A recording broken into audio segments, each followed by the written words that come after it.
Greetings and welcome to the Inter-Academy Partnership's new webinar series aimed to foster collaboration, knowledge sharing and engagement among member academies and networks. These webinars are to be held quarterly, and it is fitting that we begin with the topic of promoting ethics and integrity in scientific research and practice.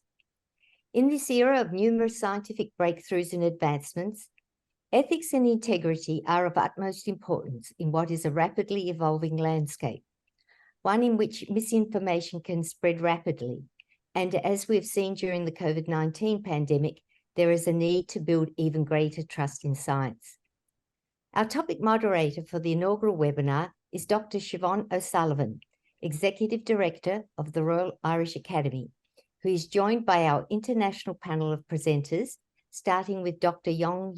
Yuthavong from Thailand, Professor Stephanie Burton from South Africa, Dr. Daming Chow from Malaysia, Professor Khadija Alia from Algeria, and Dr. Kutubuddin Molla from India.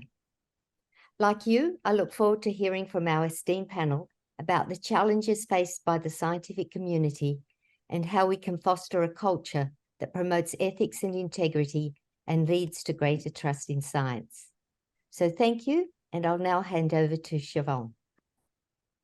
Thank you very much, Frances, and I'm delighted to be able to join all of you this morning to discuss what I think is a really important topic for all of us, which is promoting ethics and integrity in scientific research and practice. So why does it actually matter? Well, there are a number of reasons. The first is that we know if there is not research integrity, that has a very negative impact on society as a whole.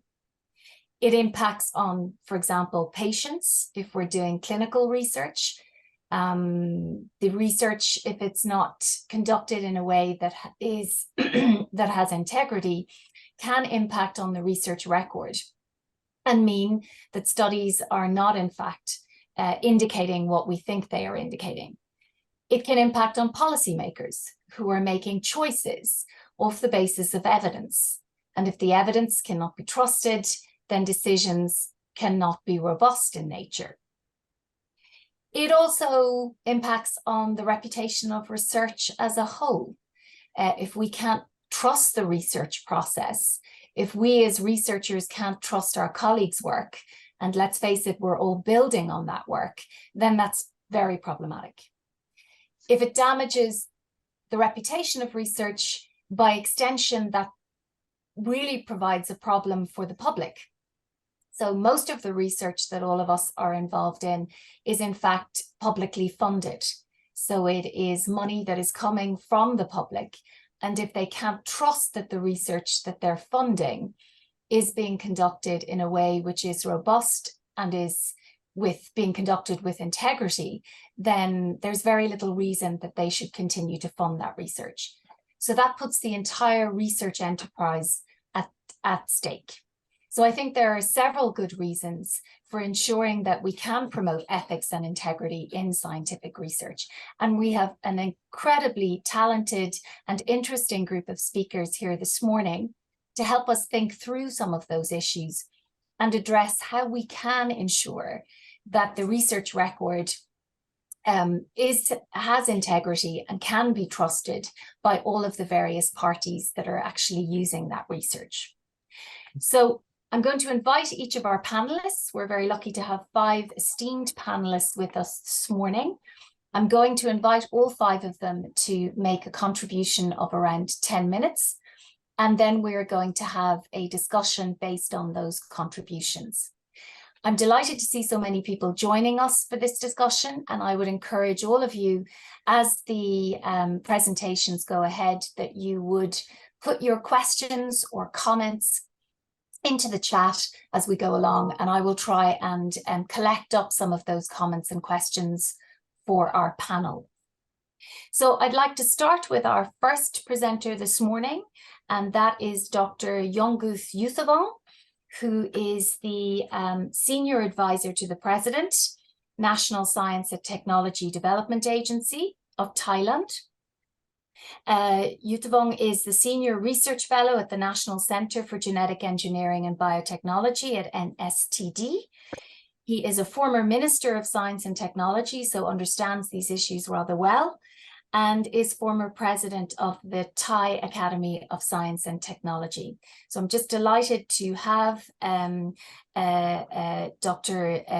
Yuthavong Yongyuth to join us now, and I'm going to invite him to share his slides, I think, and start his presentation. Thank you so much. Thank you very much, Siobhán. Good morning, good afternoon, good evening, everyone. I'm so delighted that so many members of the IAP have joined in this seminar. I remember many years ago when the IAP first started, I had a chance to join, and that was in Japan, and that was the only occasion I could meet the Emperor and Empress of Japan. So thank you, IAP, for that privilege. I'm going to spend about 10 minutes talking about research ethics policy at the global level. And first of all, let me share my slides.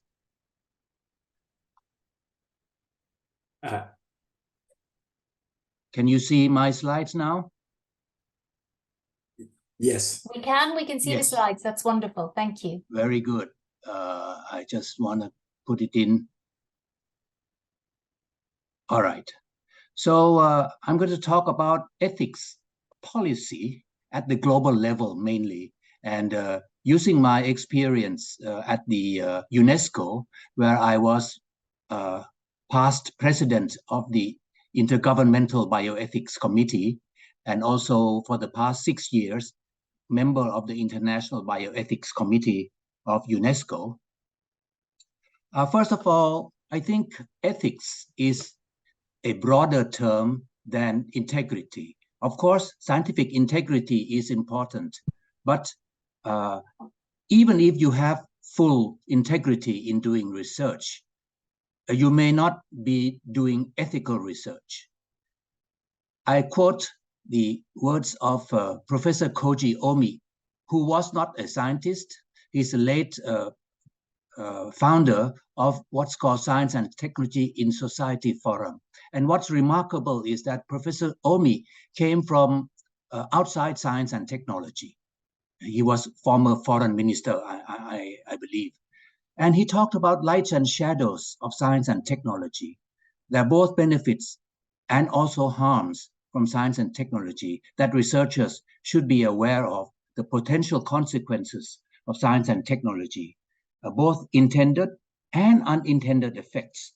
So research may be done properly, but towards unethical or ethically dubious ends. For example, research on embryo, IT, and germ warfare, etc. I will go into more detail next. Like weapons development, artificial intelligence, robotics, modifying human genetics, bioresources, global warming, and even research on sustainable development. There are two sides to it. So if you're not careful, you could also be looking at the dark side as well as the lighter side of research. So what I have been working on for the past almost decade is that I was a member of UNESCO, International Bioethics Committee, as I said, and the Intergovernmental Committee. And there's also in UNESCO, the World Commission on Ethics of Scientific Knowledge and Technology, which is not just bioethics, but also ethics of science and technology in general. And the way that I work and we work together with UNESCO, I think you can look at 3 tiers.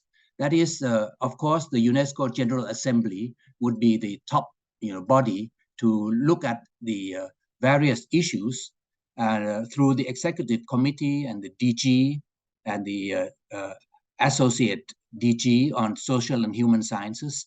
And we are, from the IBC and COMES, the researchers and writers, and also in the IGBC, the Governmental Committee, these are policy people who are not really not in the detail of science and technology, but also have to have responsibility for using science and technology in the ethical manner.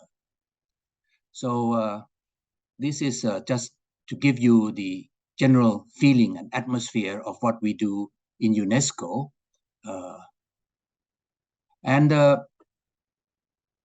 The important document for UNESCO is the Universal Declaration on Bioethics and Human Rights that was promulgated in 2005, and it has gone through more details. It's really a kind of a gold mine for issues on ethics of science and technology. So from that year on, there have been more detailed reports on such issues that are mentioned in the Universal Declaration. These issues are, for example, consent, social responsibility in health, principle of respect, for human vulnerability, personal integrity, principle of non-discrimination and non-stigmatization, principle of sharing of benefits, and protection of future generations. These are just some of the issues that have been examined in more detail by the IBC, International Bioethics Committee. So apart from the issues that have been, mentioned in the Universal Declaration of Bioethics and Human Rights, there are also important issues that require bioethics consideration. And these have been recent reports in neurotechnology, in assisted reproduction, in big data and health, and some issues that arose from global situations, such as the plight of the refugees and responses to COVID-19. So you can see that the committee is not just concerned with the scientific and technological aspects, but more of the social aspects, the ethical aspects, social as well as political aspects of bioethics. So these are some of the important issues. And we just celebrated 30 years of bioethics. And now we have the IBC newsletter. By the way, you can access all these documents through UNESCO website. And I'm not a UNESCO person, so I think you can look at the details of the UNESCO bioethics and science and technology ethics, from their websites. So as far as I'm concerned, I have been responsible for a few years ago on organizing conference on ethics of science and technology and sustainable development together with UNESCO. And this was really a big conference that has been participated by various people, both from the UNESCO and from the Thailand and ASEAN, Association of Southeast Asian Nation countries. So that conference resulted in the Bangkok Statement on Ethics of Science and Technology and Sustainable Development that was adopted. It's, I believe, a powerful statement calling for concerted efforts of stakeholders to take actions of ethics of science and technology so that they can be progressed and fully developed to benefit humankind. Just before I end, I would like to talk about what we are doing about research ethics and research integrity as applied to Thailand. We are now drafting a book, both in Thai and in English, to announce the Thailand research standards and guiding principle in research integrity for educational and other relevant institutions in Thailand. And this is the work of the Office of Research Integrity of National Science and Technology Development Agency, together with the National Research Council of Thailand and various people, from all the universities and research institutions in Thailand. And the intention is to create a positive culture and environment for research, to have people conduct good quality research that complies with laws, ethical principles, and good governance standards, publish scientific knowledge and share benefits, and encourage research collaborations among the relevant stakeholders. So in conclusion, Science and technology really need ethical guidelines so as to prevent against both intended and unintended harms. International collaboration is beneficial in attaining and meeting these guidelines. National guidelines should be developed and should take into account those of countries and international communities. And UNESCO programs on bioethics and ethics of science and technology in general are examples of international collaboration. Thank you very much.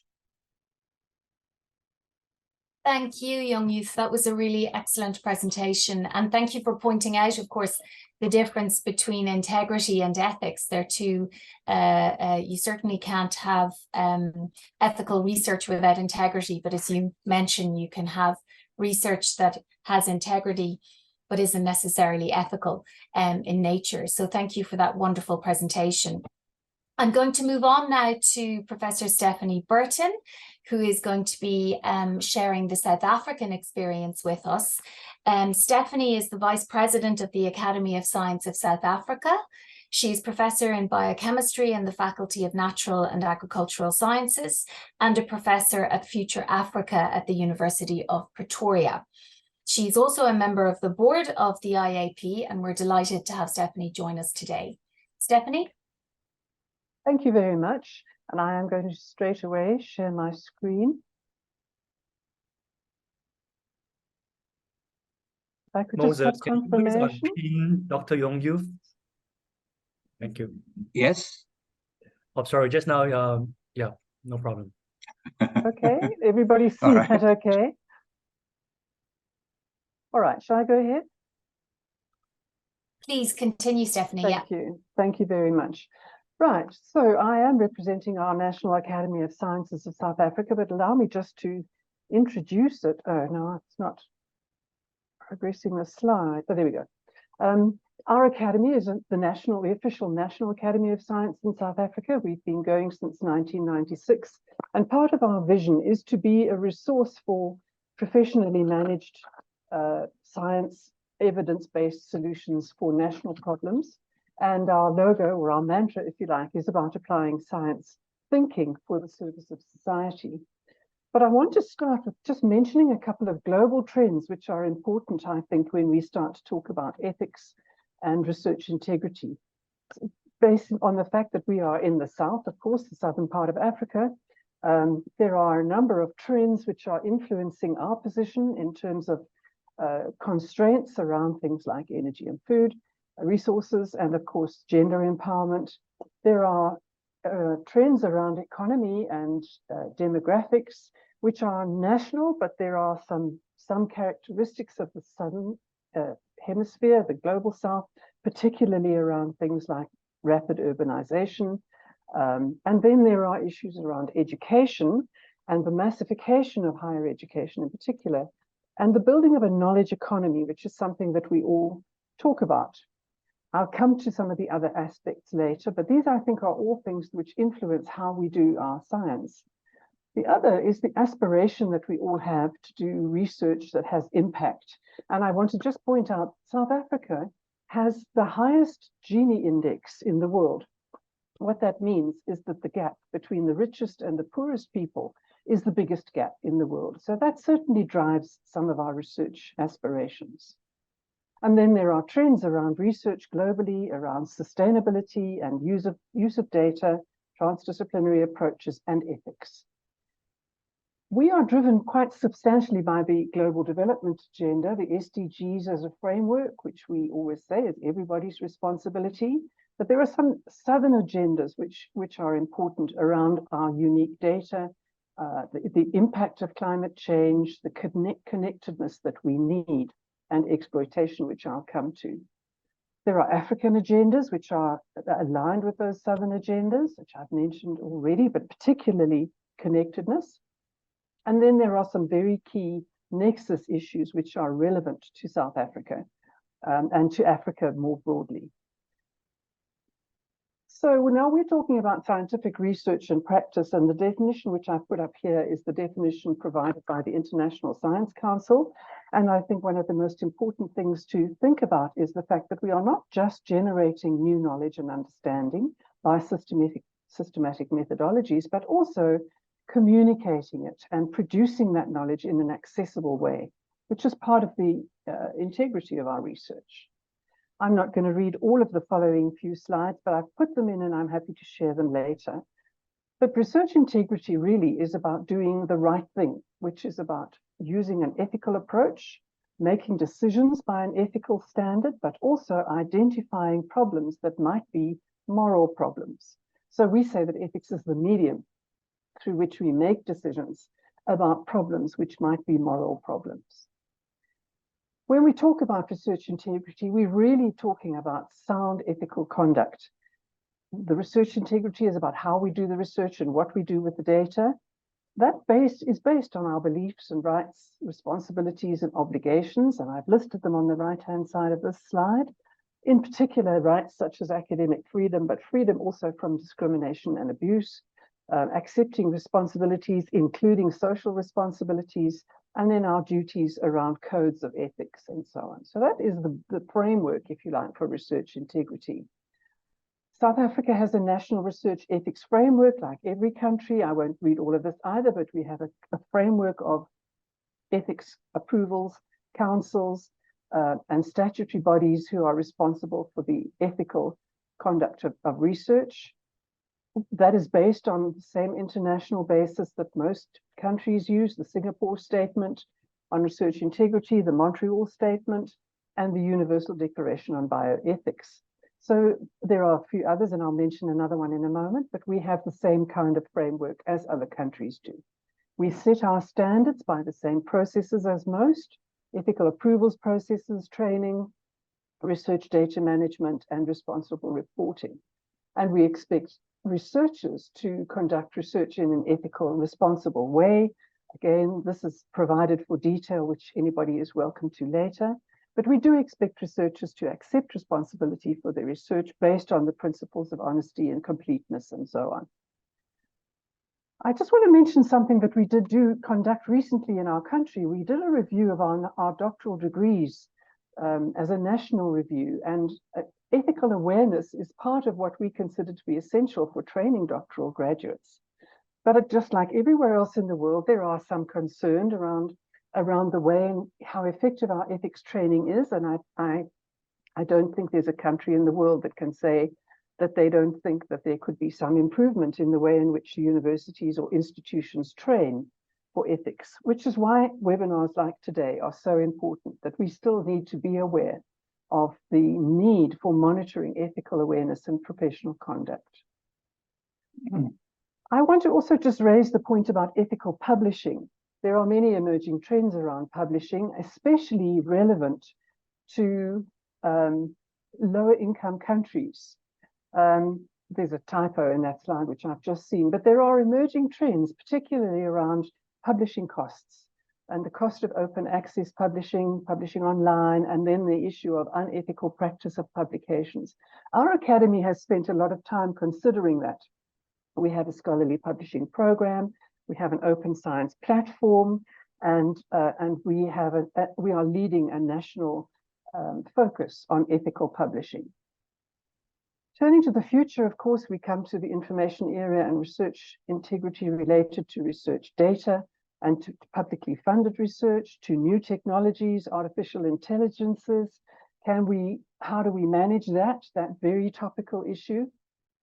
And I think we have some new questions which we are all asking ourselves about how do we ensure research integrity for our students and in our students with respect to the new technologies which are emerging. I don't provide answers to that. I think we need to debate those. But I do want to mention some more aspects around the Southern African position. So joining those dots, we have the Industrial Revolution, we have our position in Africa, and we have the Sustainable Development Goals. And we have a young population.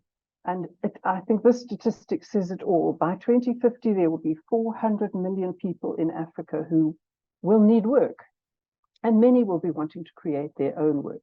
So here's an opportunity around the wave of technology and the rapid progress that we are making, this very key moment where we have 21st century digitization coming along. And we're very well positioned to take advantage of all of that. But we do need to be asking ourselves how we can manage that and hasten progress and ethically link our research to the achievement of the SDGs. So just one or two other thoughts about Africa broadly. African people are very entrepreneurial. They are digitally very aware. Africa is not an agrarian continent. We have huge cities and urbanization is expanding very rapidly. Technology is critical in Africa. You will have heard that phrase, technology is the new oil. And things like phones are critical for our way of working. Young people in particular who are able to take up all of these issues. But there are, overweighing all of that, ethical issues that we need to consider. So those African issues, there's research in our continent. I won't read all of that, we've said it before, but how we do our own research. And some key issues of that are respect for communities, respect for traditional knowledge, and approaches of co-production of research. And then there are some issues that have raised awareness more recently around inequalities or inequity in research collaborations between the North and the South, exploitation of southern environments and communities, and inadequate collaboration agreements, and so-called helicopter research. You may know or may have heard or thought about these things, but there have been a number of publications recently about the balance of power, if you like. So this is an example from Nature on economic development and the fact that actually most of the predominant researchers come from the global North, but conduct research in the global South. There have been editorials on what they call helicopter research, which in the middle of this slide shows you where researchers have high income settings and they conduct research in lower income settings or with groups which are marginalized, but don't involve the communities in the research itself. Ethical dumping is another issue. And recently Nature announced that it would be guided by this global code of conduct, which I think is a very critical step for us. There's also just another one, a more recent publication on what is meant by helicopter research and how we might develop collaborations which avoid that. And then there's the Cape Town Statement on fairness, equity, and diversity in research and research integrity. And I would really urge you to take a look at this this agreement, or at least this statement. It's a long and involved but very rational approach to how we might balance the ethics of research in our part of the world. 5 principles are listed here around fair practice and mutual respect and accountability, and that statement links all of that together, and I think is a very major step forward for us.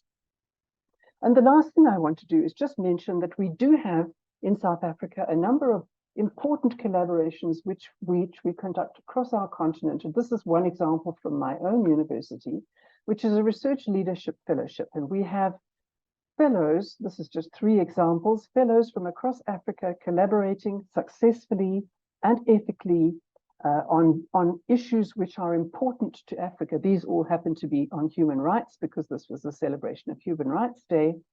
But we also have collaborations and networks which take a look at important issues around sustainability, for example, water usage, solar energy, and the role of women. And these are very successful networks which we have conducted or are conducting and developing in our South African environment. So finally, what do we need to do? We need to encourage a transdisciplinary research approach. We need to develop connectivity. We need to make sure that we customize technology for what we are needing, and that includes the generative artificial intelligences. And we need to look after our own research and our research data. We have research data management and managing open data to think about. So our opportunity is around the high-tech digital technologies and making sure that when we do collaborate, it is on ethical research through ethical collaboration. Thank you. I will stop there. Thank you. Thank you very much, Stephanie. That was really fascinating, and I think raises some interesting questions about some of the global challenges that we're all facing, but also some of the more specific issues that the Global South is facing. So I think that's really, really useful, and thank you so much for that wonderful intervention. Next up, I am going to ask Dr. Deming Chow, who is chair of the National Committee on Research Integrity for the Malaysian Code of Responsible Conduct in Research, the Academy of Sciences in Malaysia. Delighted to have you with us, Dr. Chow, this morning, or this afternoon or this evening, for those of you, the rest of you joining us. Deming is also a member of the Young Scientists Network at the Academy of Sciences in Malaysia. So really delighted to have you here with us, and you are going to address, your presentation is looking at fostering research integrity in Malaysia, basically a confluence of top-down and bottom-up approaches. Deming. Right, thank you so much, Siobhán, for the very, very kind introduction. Good morning, good afternoon, good evening to all of you who are here today. I hope you can hear me, can also see my slides. There's a thunderstorm going outside of my room right now, so if you hear loud sound, it is because of the lightning and the thunder right next to me. Once again, thank you so much, IAP, for the opportunity to share the experience from the Malaysia perspective. And I am deeply honored to be sharing this stage with so many esteemed presenters today. The Malaysian research ecosystem, we are currently trying to drive towards enhancing our national dialogue on research integrity. There are a lot of conversation about research integrity going around on a global level, but how may we bring those conversations to the national level? Therefore, our goal in Malaysia is to make research integrity a common language in our research ecosystem. At the same time, we try to achieve three things. Number one is to have a formal education program like some countries do, so that all researchers in that country, in our country, are aware about research integrity. At the same time, how may we establish a systemic way to govern research integrity in our universities and institutions, so that not only can we provide advice, we can also provide education content on how to manage research integrity. And last but not the least, how may we integrate research integrity into the way we look at publication as well as funding in Malaysia. So today I want to share with you, with the time that we have, to talk about how young scientists, the early to mid-career researchers in Malaysia, in collaboration with the senior academics and academies of sciences Malaysia, to foster research integrity in Malaysia. So first of all, I will talk about the early to mid-career researchers in Malaysia. This is the bottom-up approach that I will talk about. And then we will talk about how the senior academies and senior academics are supporting this initiative. So that is the top-down approach. Here's a very brief background about the Young Scientists Network Academy of Sciences Malaysia. Our organization was established in 2012, December. We just celebrated our 10-year anniversary a year ago. And it was a platform set up to give early to mid-career researchers in Malaysia a platform to have a voice, as well as to give back to our country. Currently, we have 150 active members who work across various universities and research institutions in Malaysia, including public and private universities. We also have members who are from not just research, but also from industry background. Since we are part of the Academy of Sciences Malaysia, therefore we work very closely with the Academy of Sciences Malaysia, who provided a lot of support for us to do what we wanted to do. At the same time, we are also very outward looking. We collaborate with, or try to collaborate with many other academies around the world. For example, we work often with the Global Young Academy, the GYA. I'm also very happy to meet some colleagues here from the India Young Academy, as well as the South Africa Young Academy. We also work with colleagues from the Thailand Young Academy and in Indonesia Young Academy. So we try to work as much as possible with all the academies and young academies from around the world. So just a bit of history. The Research Integrity Program in Malaysia started in 2013. It started because of an effort led by the National Academy of Sciences and Engineering and Medicine. So this is an example of how established academy like the National Academy of America can really kickstart and catalyze programs in other countries. That's a lesson that we can learn and have learned. This program was first supported by Academy of Sciences Malaysia. And I'm very delighted. It was at this workshop that I met two very close colleagues. One is Professor Abi, and also second one is Professor Chai, who became my colleague in promoting research integrity in Malaysia.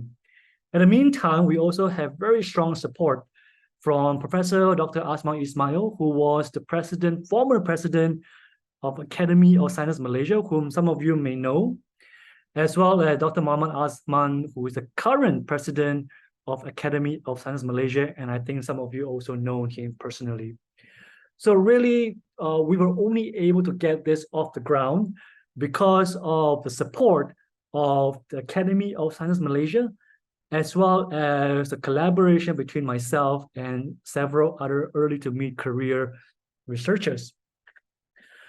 One of the key elements of the Malaysian Responsible Conduct of Research program is to adopt this active learning methodology, which as academics, many of us are academics here, and I think we can all agree that in order to enhance learning, we have to make learning engaging and also make learning fun and interactive.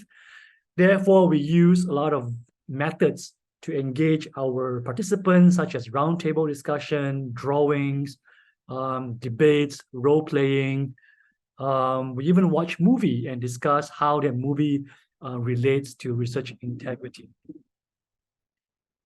So knowing that in Malaysia, this is a pretty new program, and for us a small group of us to go around Malaysia to conduct workshop, it is almost going to be very challenging because there's so many universities and researchers in Malaysia. Therefore, in recognizing that, a number of years ago, we embarked on a very ambitious project to produce the Malaysian educational module on responsible conduct of research. This is a physical handbook. And this module, we were heavily inspired by many international modules, including some modules produced by NIH, as well as the US NAS, including the IAP handbook that was produced in 2017, I believe, as well as a European code that was published a few years ago and updated this year. So we heavily reference and rely on this international code. And what is attractive about our code is that it was fully authored and edited by young Academy members. And this book serves two purposes. Number one, it serves as a reference book, but we also want it to become an instruction guide so that whoever in Malaysia wants to promote RCR can pick up this book and promote RCR. Full disclaimer, I'm one of the editor of this book, and this book is being sold by ASM, but I don't collect any single penny from the sale of this book. So I just want to make sure I make that disclosure. So while this is going on, while the Young Academy is producing and running our RCR program, the senior academies in Malaysia also produce a national code called the Malaysian Code of Responsible Conduct in Research. It was first published in 2017 and updated in 2020. So this is a national code. In the same way, I think this is what Thailand is trying to do, which I'm very happy to hear. And this code was supported and endorsed by National Science Council, which is a higher science council in Malaysia, chaired by the Prime Minister of Malaysia. In this code, you will find, just like many codes, you will find values, best practices, and also how researchers and universities can manage the breaches of the code. So it is a small handbook that informs researchers in Malaysia how to promote research integrity. Within this handbook, or this Malaysian Code of Responsible Conduct of Research, is the establishment of the National Committee on Research Integrity, chaired by Professor Khatijah Yusof, who is in the audience today, and she's the IAP Capacity Building Committee member. This committee consists of senior academics, RCR experts, as well as the various ministries representatives, because we want this code to be widely shared and between all the ministries in Malaysia. Our goal is to create a national curriculum so that all researchers in Malaysia, at some point of their career, they must be certified that they have taken this course before they can apply for national funding. So that is a very ambitious program. And this program is also supported by the Academies of Sciences Malaysia. So with the remaining time, I would like to just do a little bit of self-promotion here, if you allow, which is that the World Conference on Research Integrity, which will be held next year in Athens, we are having an initiative to promote early career researchers. And in Southeast Asia, we are also trying to promote RCR by empowering young scientists. So these are some of the ways that the early career researchers can make a change and make a difference in the research integrity world. So finally, I want to close with some reflection. First of all, I want to end with challenges and opportunities, which is that in Malaysia, words are getting out. People are beginning to be aware of research integrity. But the challenge here is, how do we turn from just knowing to people actually actively promoting? And this is a big challenge because people have many priorities, and promoting RCR may not be one of the priorities. And related to that, how may we synergize top-down and bottom-up approach is very important. We were lucky to have some champions, but this is a very small group of people. How may we find more people to support this initiative? And last but not the least, cross-border collaborations. Again, initiative like this by IAP, like the International Science Council, ISC, by various organizations, how may we come together more often to share knowledge, share experience, to have workshops that various people from various countries can also attend. So this is something that I hope we can achieve in the near future. So with that, I want to thank you so much for your attention, and I look forward to more presentation today. Thank you.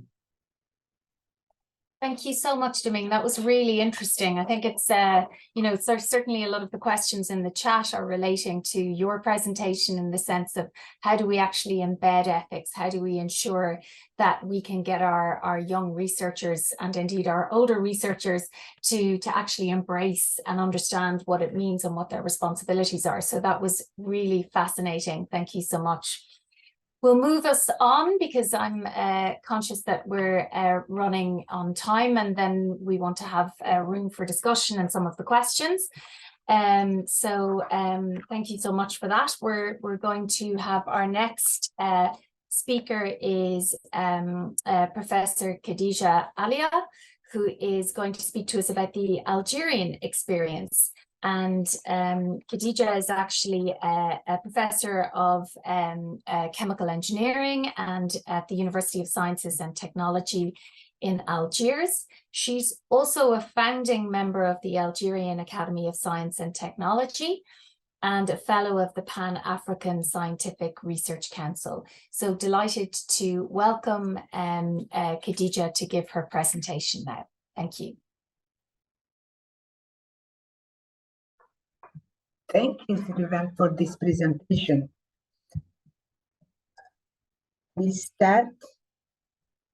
I'm going to share my presentation before. Sorry. Do you see it? Yes, we do. Do you want to put it on presenter mode there?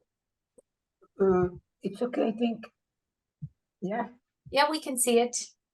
You can see.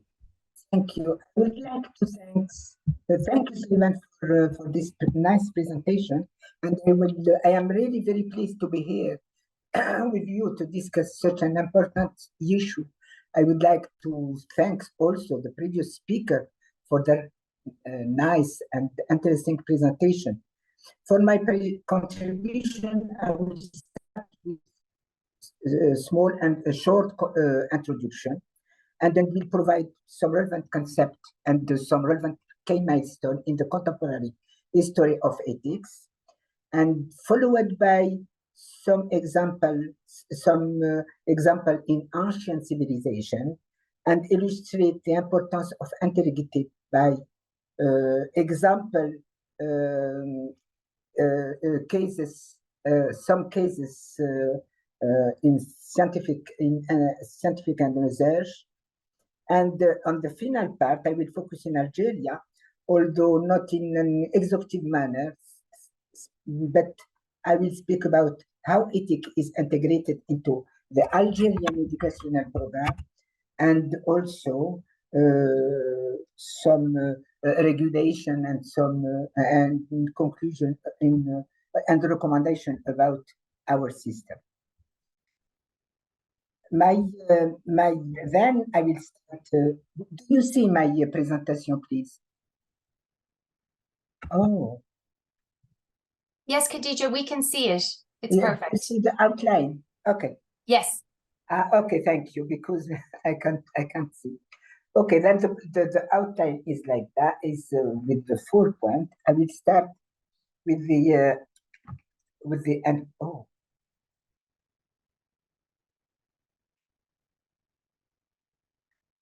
Then start with the introduction, and then I will. Science and engineering are crucial, as you know, in modern society, providing tools and innovation to improve our life and they solve complex problems, create new technology, and shape contemporary life. With advancement, some came ethical consideration that need to be addressed to ensure the integrity. One of the important historical milestones, the Nuremberg Code, has established fundamental principles for the protection of human subjects in scientific research. In addition, it protected the human right of the participants, which had an impact on subsequent ethical guidelines such as Helsinki Declaration and the Belmont Report. Another significant milestone is the emergence of the human right and its development as in an ethical principle. In today's world, ethics is pervasive and discussed in various contexts, including media, sport, academia, etc. The spread of misinformation and ethical concern surround us as violence and incivility have become prominent. Even in the university and the scientific research center face challenges with plagiarism. The concept of ethics raises fundamental questions about individual action, decision-making, and the boundaries of behavior. It pertains to shared rules that may not always be explicit or universally accepted. Furthermore, ethics is necessary for accountability, transparency, team spirit, and so on. We could say that ethics is an essential aspect of science and engineering, guiding responsible conduct and ensuring the positive impact on progress on society. Then, for the second, I will state some concepts, define them. We can make distinction. We have some relevant concept in ethics. We have the morality, which is absolute and rooted in a moral code, and it's the morality answers generally the question what should I do, and it's closely tied to faith, personal conviction, emotion, and ideologies. It has religious connotation external to the individual, and it imposes authority on us. It's absolute reference. It is what society deems appropriate. About ethics, it explores how to approach situation and make decisions in the face of dilemmas. And it has secular connotation. It emerges from within us. It makes us responsible. It is an enlightened judgment treated on a case-by-case basis. It's what I judge to be good. And also another concept, deontology, consists of profession-specific rules. That it is what the profession imposes on us. Ethics, if you compare them, ethics covers broader concepts, while the code of conduct focuses on profession-specific realities and practical rules. And then I am going to speak about some milestone in the contemporary history of ethics. For the first, I have two elements. The first element, we are now we are experiencing the the scientific revolution, the third major social revolution after the agrarian and industrial revolution. This revolution has granted us a remarkable power to shape the planet in irreversible ways, unlike in the past, where the consequences of war could be reversed over time. While we can manipulate organisms like GMO, the fragility of our own existence becomes apparent if we were to genetically modify ourselves.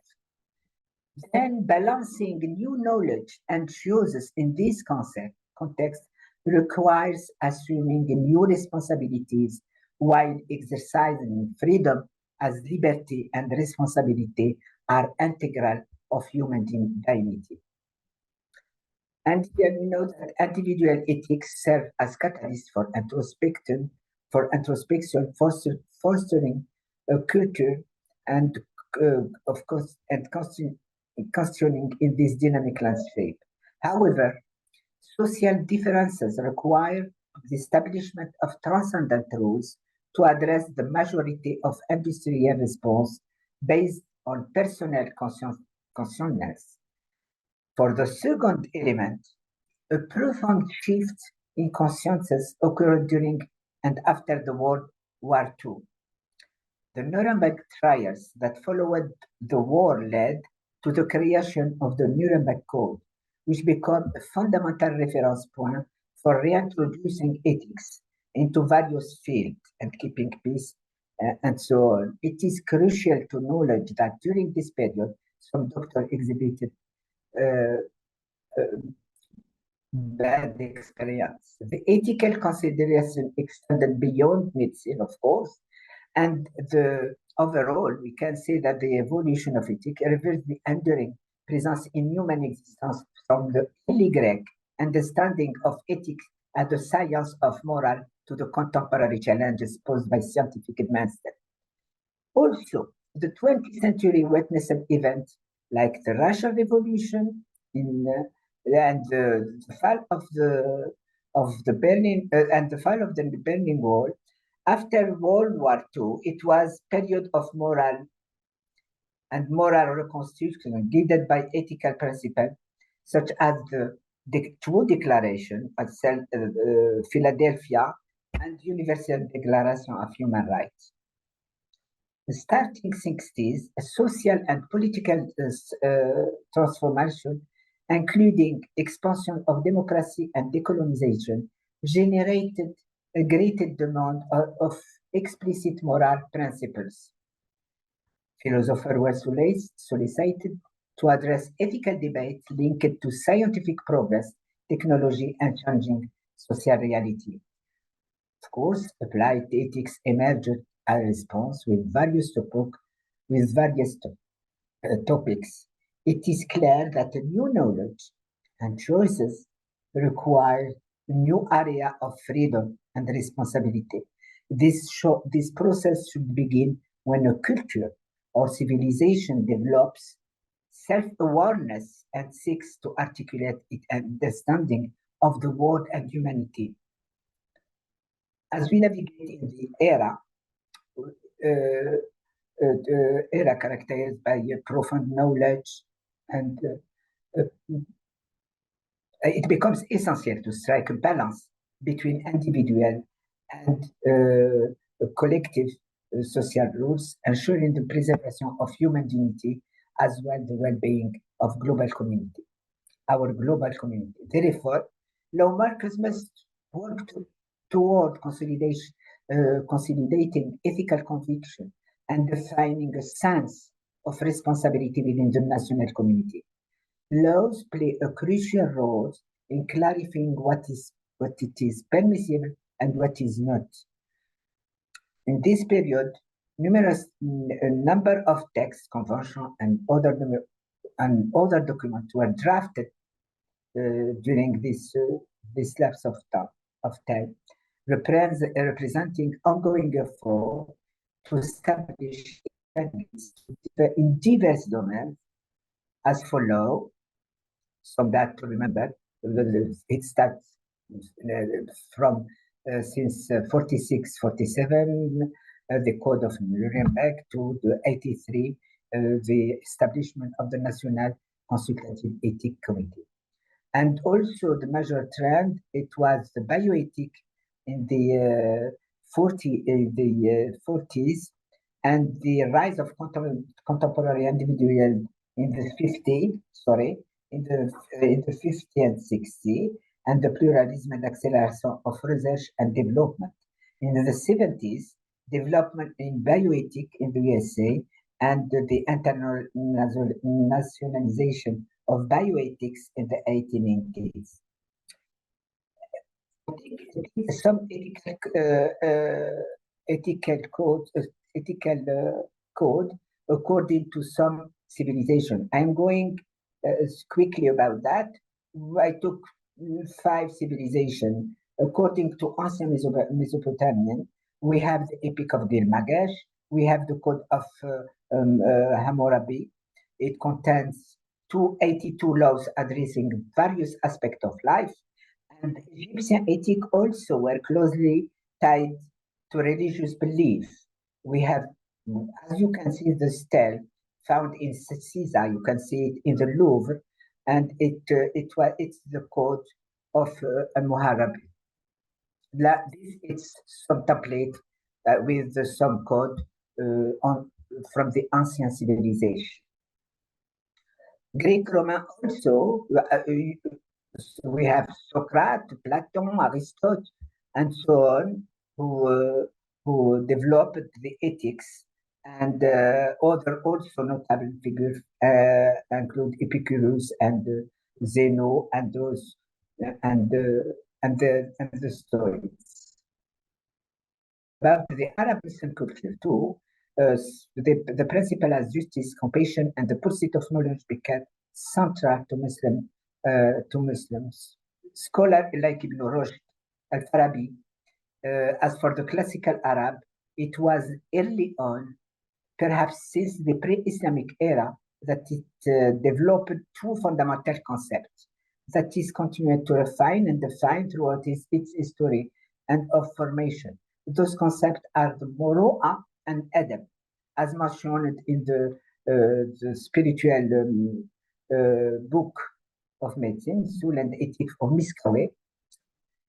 And among philosophers, Miskawe was known, but it was influenced by Greek philosophers such as Plato, Aristotle, etc. Miskawe wrote a treatise on ethics, translated by Professor Harpoon and inspired by Aristotle, Nicomachean Ethics and its commentaries. In addition to the Greek philosopher, Miskawe was also influenced by some Arab philosophers as Al-Kindi and Al-Farabi. The influence of Plato and Aristotle is undeniable in Miskawe's treatise of ethics. Now, about integrity and ethical issues in scientific research, I took some example in this case. The rapid advancement in knowledge, such as the development in DNA and embryo research, raises numerous ethical questions. There is a book who was written by 2 investigative journalists, William Rood and Nicola Waits, entitled Betrayals in the Truth in 1982. The book shed light on ethical issues in scientific research and raised awareness about the potential of misconduct and deception within the scientific community. This led the political Al Gore taking a stance on the issue during a parliamentary session titled Fraud in Biomedical Medicine Science. I took also 5 cases. The Friedrich Stapel, who is a psychologist, he fabricated data in numerous papers. In his numerous papers across the field of psychology, and also the He Jiansky, the Chinese scientist, involving in the genetic modification of embryo. Naturally, some publication was retracted. Another 2, Ho Suk, who was South Korean, he fabricated data in his study by using mathematical formula. Silvio Buffon Pose, professor of dermatology at the University of Lausanne in Germany, manipulate image in several articles written between 2001 and 2009. That's why these individuals, through their action or investigation, have contributed to the ongoing discussion, and the need to establish safeguard, prevent fraudulent practice in research. That in August 2011, the Wall Street Journal revealed the results of a study where the number of publications increased between 2001 and 2010 by half. But the number of retracted articles during the same period had been multiplied by 15.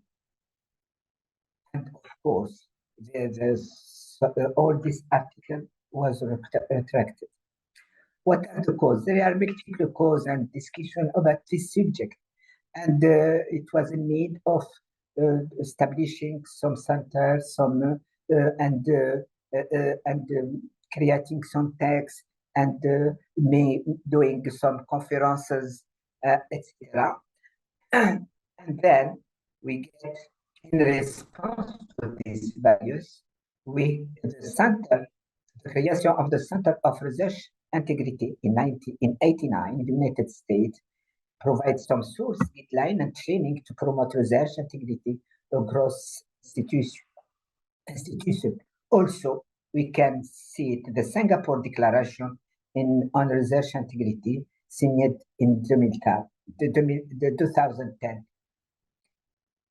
The declaration has played a role in fostering a culture of ethical research practice globally.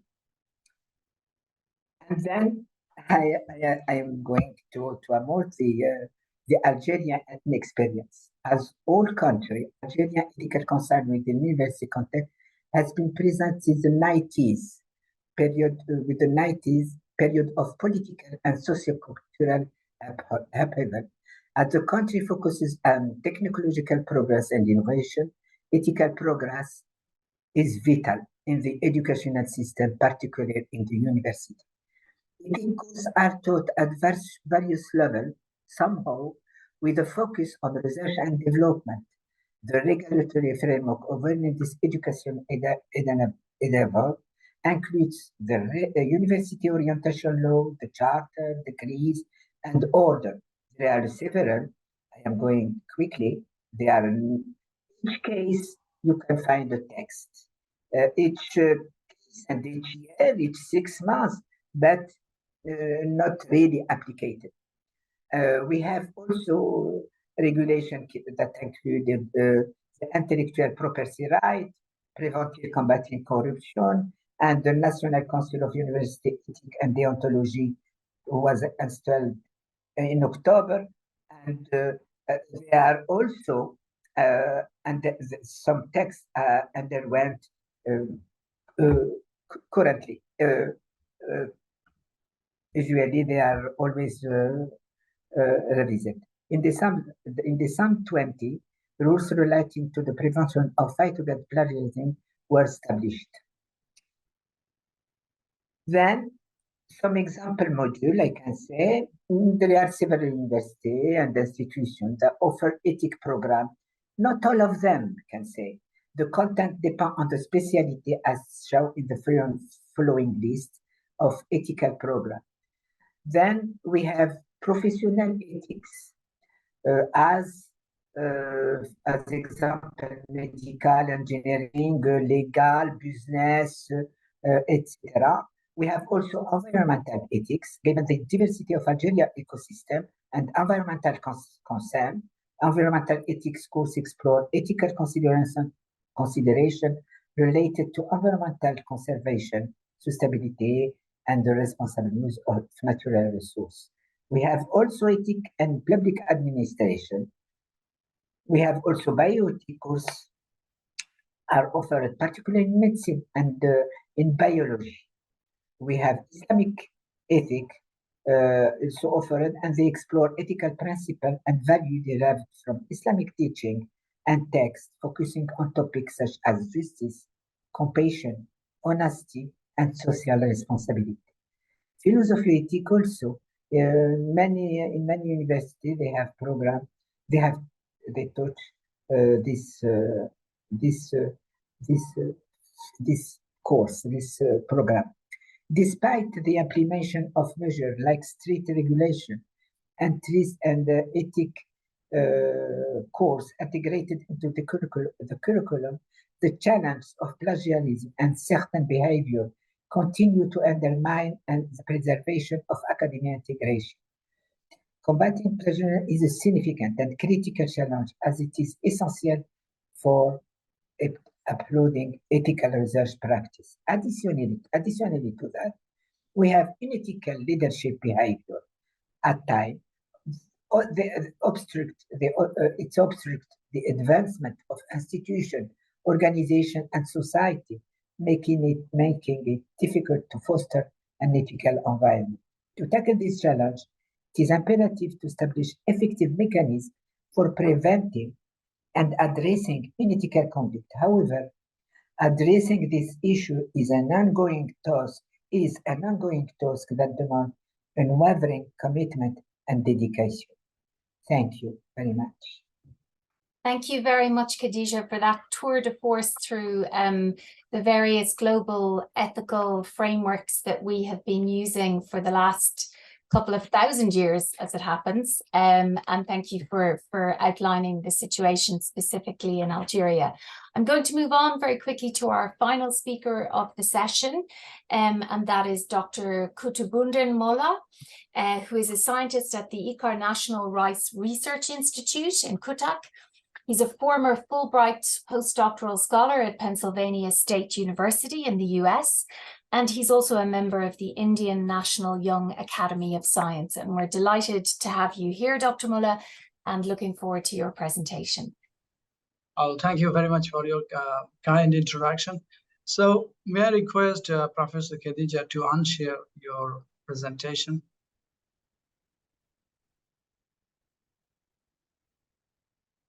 Sorry.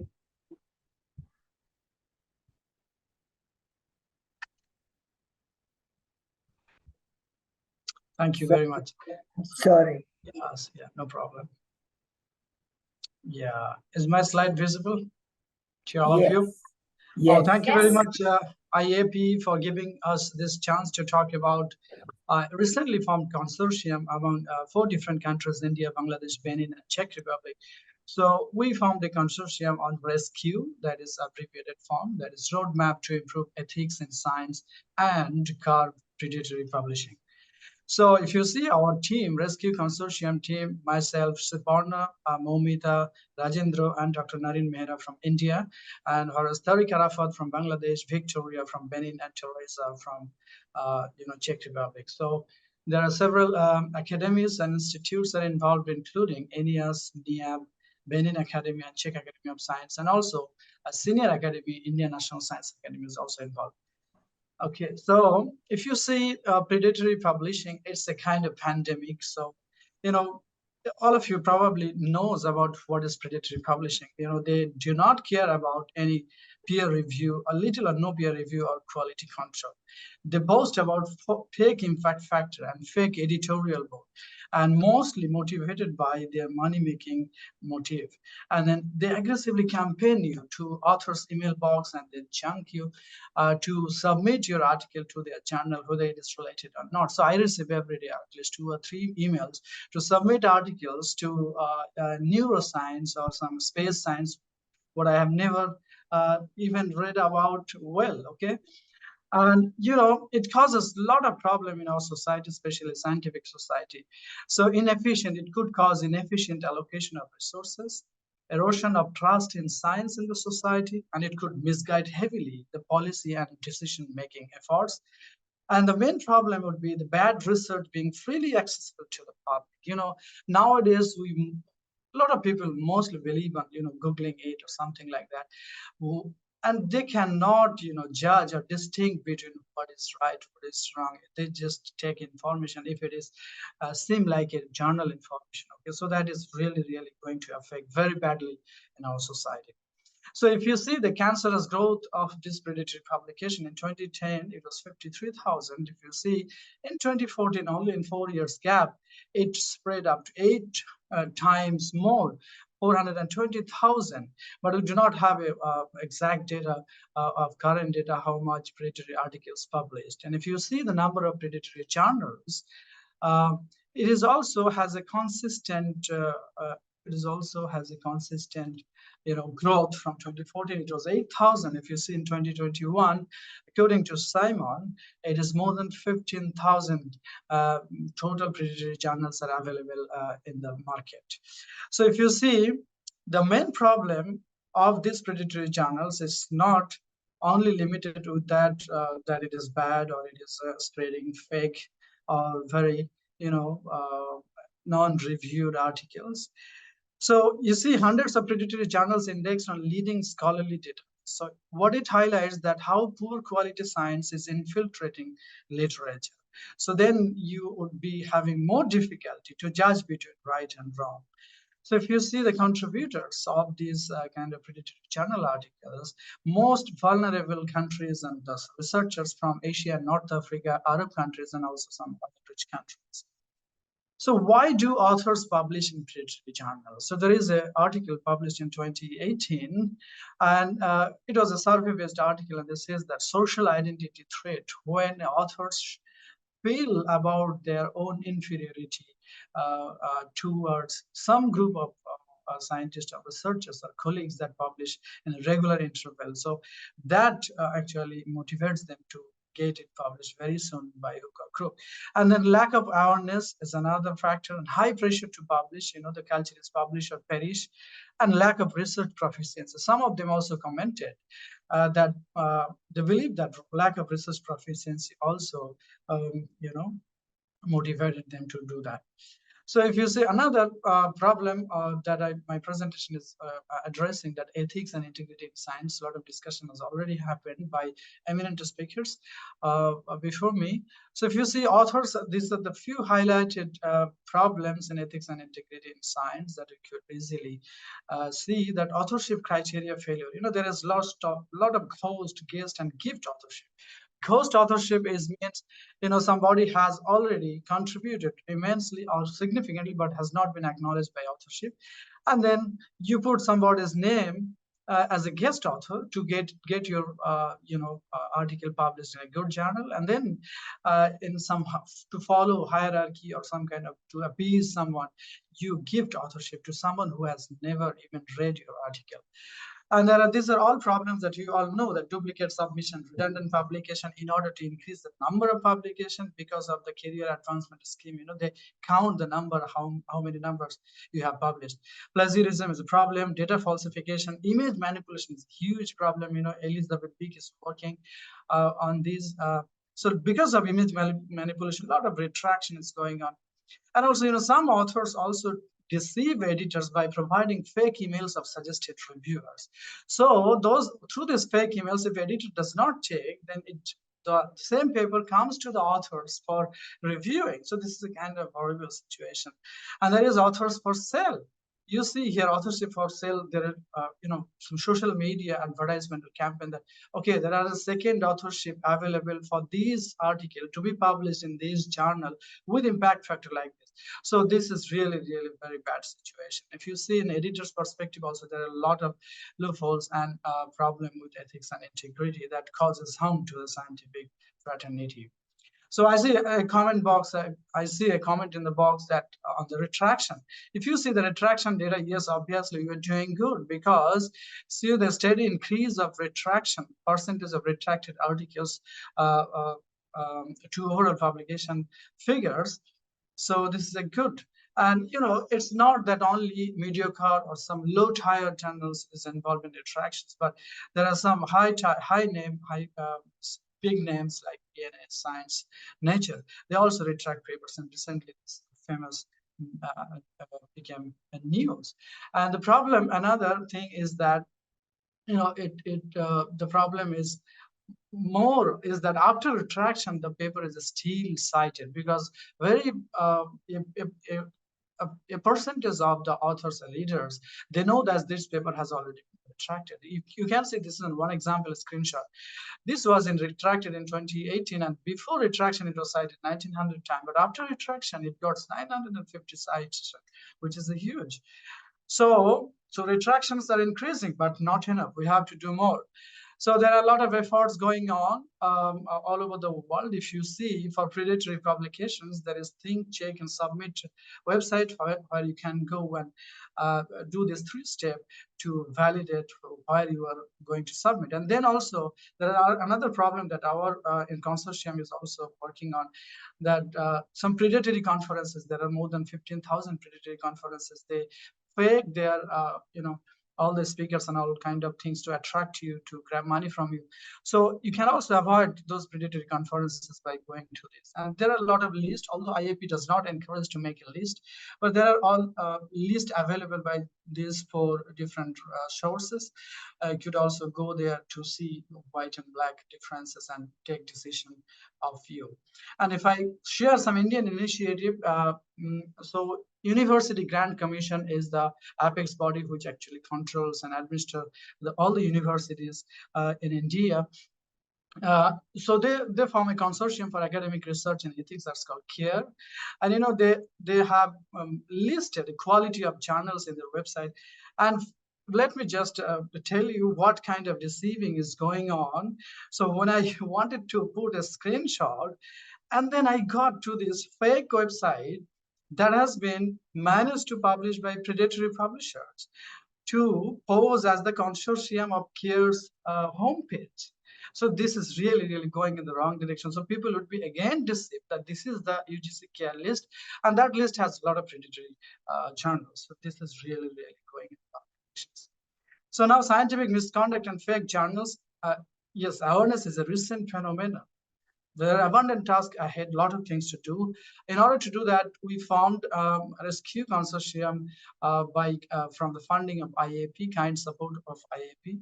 And IAP, actually, we have submitted individually to IAP for funding.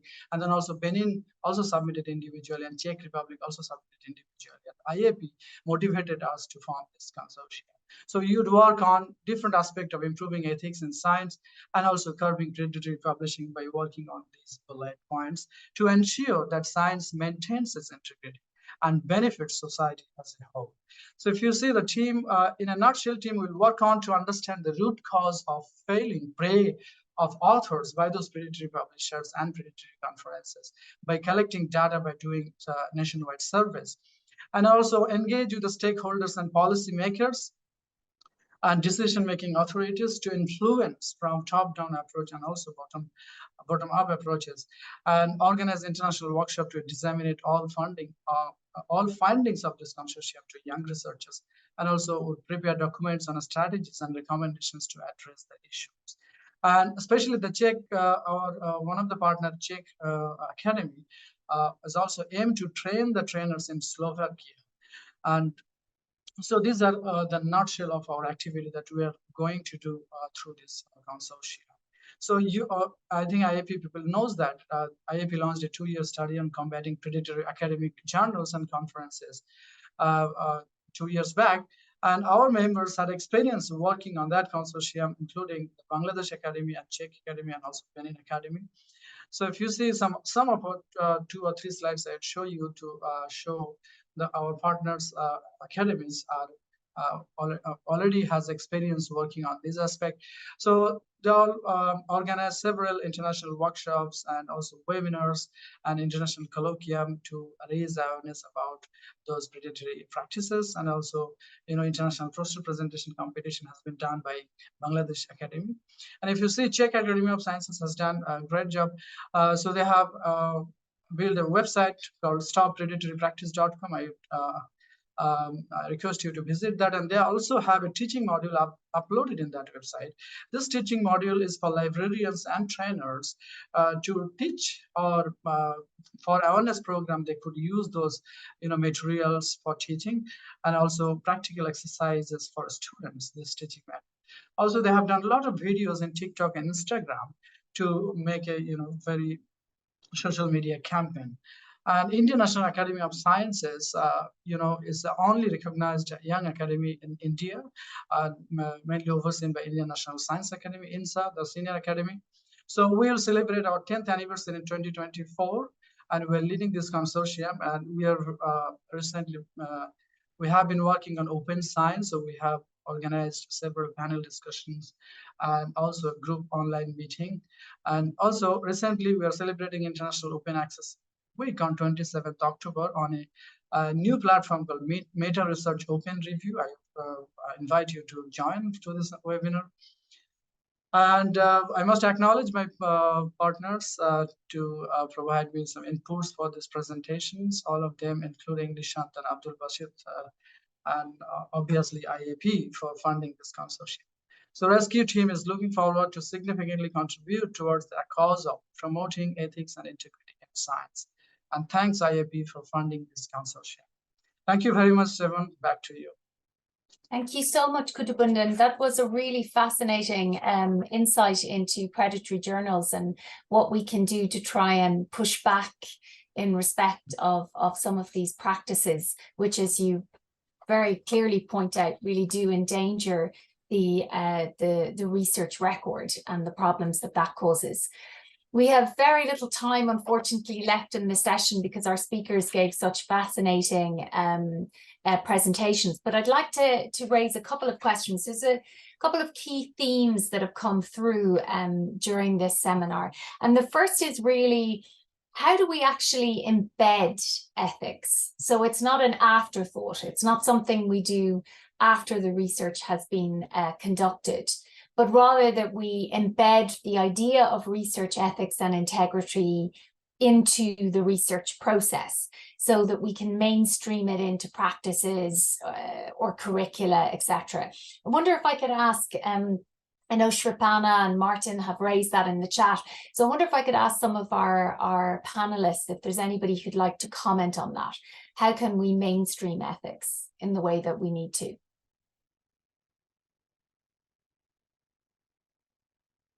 Yongyuth, can I ask you to comment on that? Sorry, you're still on mute there.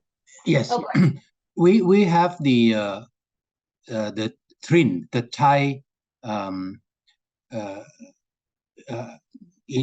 Research Integrity Network, which is very new, well, a couple of years old, but now composed of various universities and institutions. At first, a few years ago, these universities are rather reluctant to follow up on the cases of ethics violation for fear of losing their own reputation. But nowadays, I think things have come to a head. Many scientists bought the authorship, and this has come to the fore. And many people just use fake data and so on. So I think that now the institutions have changed. And I think Francis has asked this problem in the chat, and I have replied to the chat that now people in Thailand are waking up to the problem, just like what Kutub has said. But it concerns all the various, universities and research institutes. And there have been persecutions, and in fact, some people are now in jail, for their crimes. So I think that things are looking up because people are now becoming more sensitive. Thank you. Thanks for that. I'm actually going to come back to that question in a moment in respect of the challenges, and I think that's been raised about the challenges of managing research integrity when so much of research is internationalized these days. Because if something happens at your institution, that's fine, but how do you manage it when it is happening at, let's say, several different sites? And not everybody may be as enthusiastic about investigating it.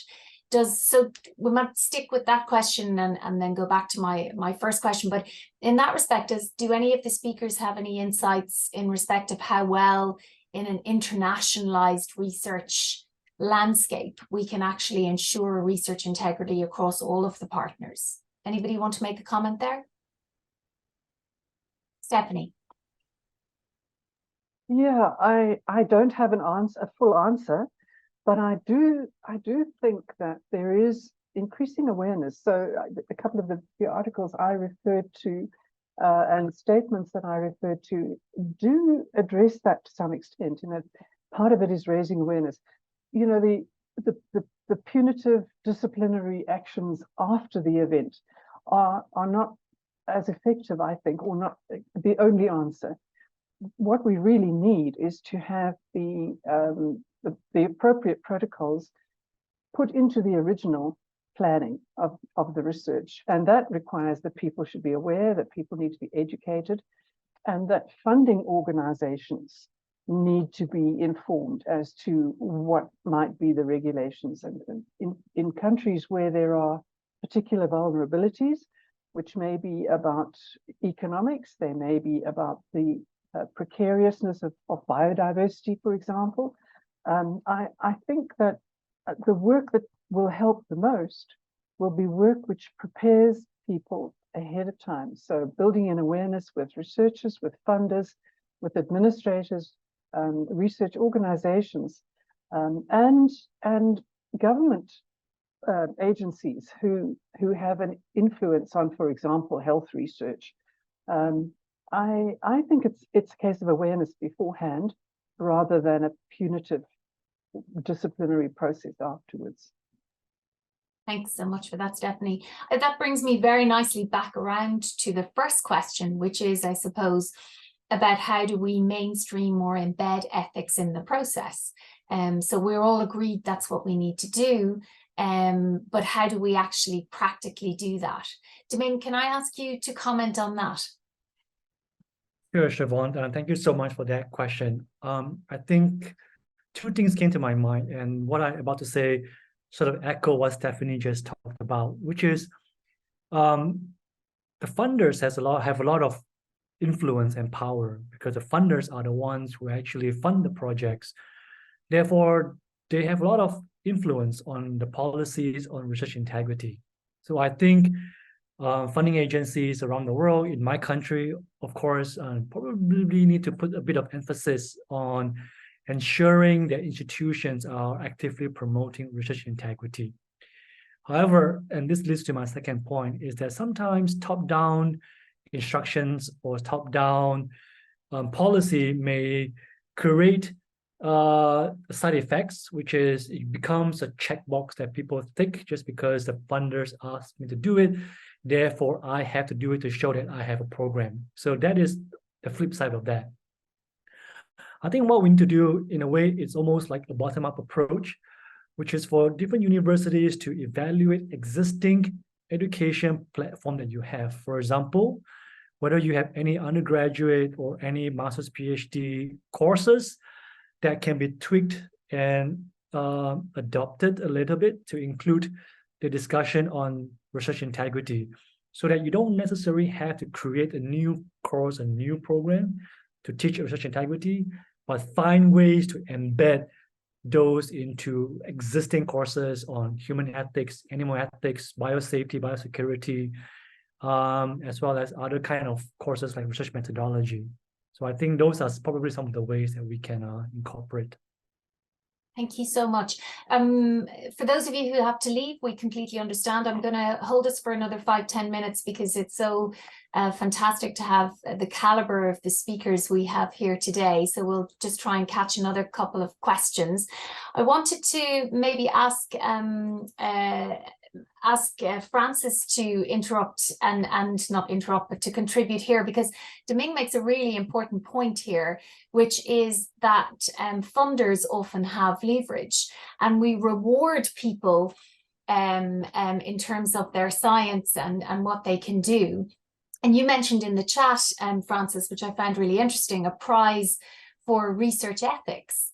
So for integrity in your research. So is there something to be said that we need to be acknowledging researchers, not just for the number of publications that they're publishing, the kind of publish and perish that Kutabundan was talking about, or do we actually need to start now providing funding, providing awards, providing recognition for research ethics and integrity, because it's as important as the methodology you use or the outputs you have? Would you have a comment on that? Yes, this was something that we thought about at the Academy, and when the prize came up, we thought one way of getting more publicity was for the speaker to go around the country and speak at different institutions to publicize it, and through that promote it being taught at the institutional level as well. But I agree with Deming. You know, we do have in place with the actual funding bodies have, the funding bodies themselves have ethics in place and policies in place, but I don't think these things carry across borders, going back to my other question. Yeah. How do you pursue that? And I think that's where things like the IAP and the ISC can promote existing policies. I do believe there were some published about 10 years ago, but we have all seemed to have forgotten about them, and they should be there right up front. That's a really interesting point. So I wonder, do our speakers, I mean, Khadija, would you want to comment on that? You gave us a very good overview of all of the international instruments that we have in the field of ethics.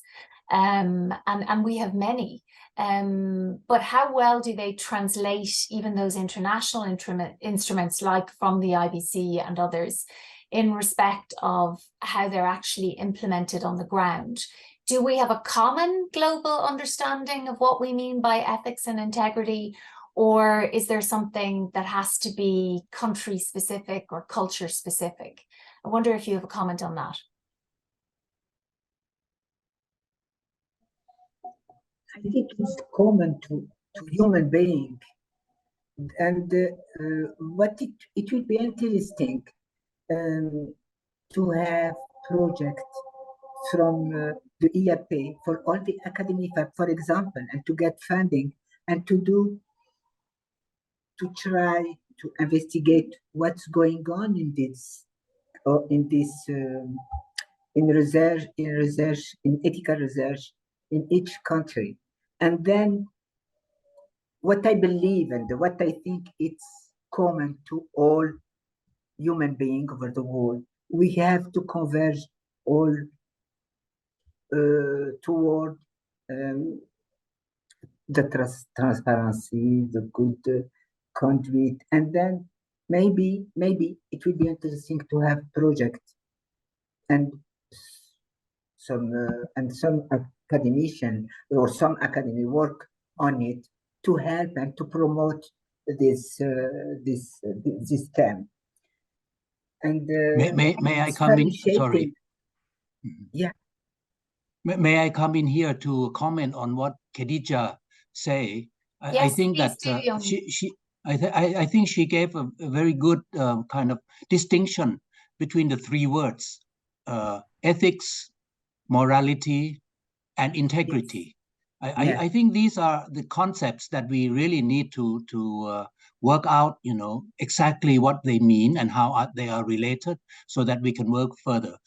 To my understanding, ethics is really the encompassing, you know, kind of concept between including morality and integrity. So yes. If we follow up these kind of conceptual, you know, ideas, then we may, you know, come up to with something that is useful. Thank you very much. Thank you. I wanted to move on to another question that was raised, and actually Stephanie covered it in her presentation, and I think Frederick asked a question about it, which is this: how do we actually ensure that we have equitable research partnerships? So I suppose, Stephanie, can I ask you to comment? I mean, you pointed to a number of very recent documents that we have in respect of setting out various principles to help us do that.